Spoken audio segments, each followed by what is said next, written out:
Present indefinite tense. Present indefinite tense কি? বর্তমান সময়ে কোনো কাজ করা, অভ্যাস বা চিরন্তন সত্য বোঝালে সেটি হচ্ছে প্রেজেন্ট ইনডেফিনাইট টেন্স। তো প্রেজেন্ট ইনডেফিনাইট টেন্সের গঠন হচ্ছে subject plus verb one plus object.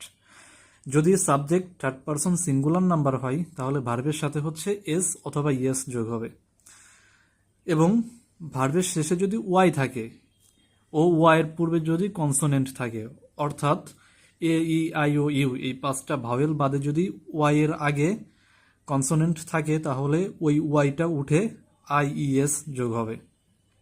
এই পর্যন্ত ক্লিয়ার? এরপরে আমরা উদাহরণ দেখতে পারি, যেমন এখানে বলছে কি হি স্লিপস, তাহলে হি হচ্ছে আমাদের এখানে সাবজেক্ট আর স্লিপস হচ্ছে ভার্ব। তো এখানে দেখো স্লিপ হচ্ছে মূল ভার্ব এবং ভার্বের সাথে এস যোগ হয়েছে। তো কি কারণে এস যোগ হইল?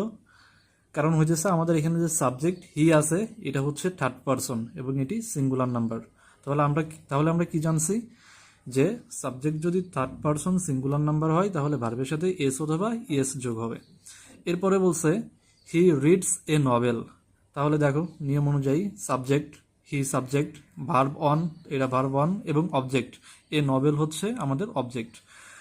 তো এখানেও সেম, যে হি তারপরে আছে রিডস, হি হচ্ছে থার্ড পারসন সিঙ্গুলার নাম্বার, এই কারণে মেইন ভার্বের সাথে এস অথবা ইএস যোগ হয়েছে।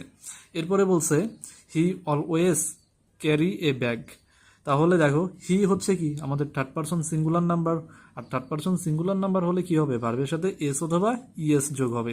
তো ক্যারি হচ্ছে মূল ভার্ব, তো ক্যারি হবে না, হবে ওয়াইটা উঠে যাবে। আমরা কি জানছি যে ওয়াই এর পূর্বে কনসোনেন্ট থাকলে ওয়াই উঠে আই ই এস হবে। তো ওয়াই, তো ভার্বের শেষে ওয়াই আছে, ওয়াই এর পূর্বে একটা কনসোনেন্ট আছে, তো ওয়াই এর পূর্বে যদি কনসোনেন্ট থাকে তাহলে ওয়াইটা উঠে আই হবে এবং লাস্টে ইএস যোগ হবে। এরপরে বলছে দে গো টু স্কুল, তাহলে এইটা হইতেছে আমাদের প্লুরাল নাম্বার। যেহেতু প্লুরাল নাম্বার এই কারণে কি ভার্বের সাথে এস অথবা ইএস যোগ হবে না, এই কারণে হবে দে গো টু স্কুল, তারা স্কুলে যায়। এবং চিরন্তন সত্য, আমরা যেটা জানছি যে চিরন্তন সত্য বোঝালে ওইটা কি আসবে? Present indefinite tense. তো the sun rises in the east, সূর্য পূর্ব দিকে ওঠে, এটা তো একটা চিরন্তন সত্য, এটা হইতেছে প্রেজেন্ট ইনডেফিনাইট টেন্স। যে কোনো ধরনের চিরন্তন সত্য বোঝালে সেটা হচ্ছে প্রেজেন্ট ইনডেফিনাইট টেন্স।